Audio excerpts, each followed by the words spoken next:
For my first video about vanishing point, we're going to start by looking at this blue cylinder. And I'm going to imagine that this blue cylinder could be a very big cylinder like a grain silo. That's the big thing you see out in the countryside that's shaped like this. It's huge, it can be 100 feet tall, and it's full of grain.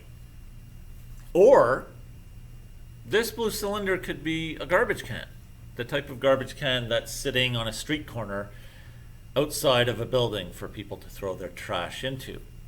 So what is it that makes it look big like a grain silo or smaller like a garbage can? Well, it can have something to do with the surroundings.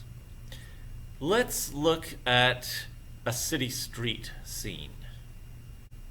So here we have the same cylinder in the same position in the center of our video, but now it has a building behind it. And it looks about right to be a garbage can when you think that this object behind it is a building.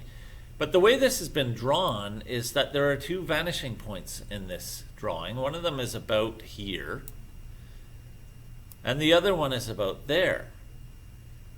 So by drawing the building with two vanishing points, I'm able to give the illusion that this object, this blue cylinder, is the right size to be a garbage can.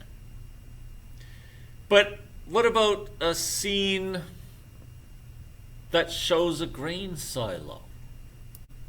Okay, here we are in a different scene, and this time we have two buildings, and we have our blue cylinder in the same position that it was in the other two scenes.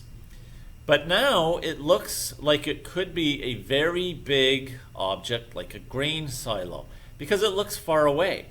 And that's because now I've drawn my buildings so that the sides of the buildings recede away from us with a single vanishing point. The vanishing point would be about here. So that's interesting that we can make this blue cylinder look like a grain silo when we use a single vanishing point in the center of the drawing, or we can make the same blue cylinder look like a much smaller object like a garbage can when we draw it with a single building and two vanishing points. This shows the power of what you can achieve if you understand the vanishing point and use it in your drawings. That is today's Daily Dose of Math. Please like, subscribe, and share.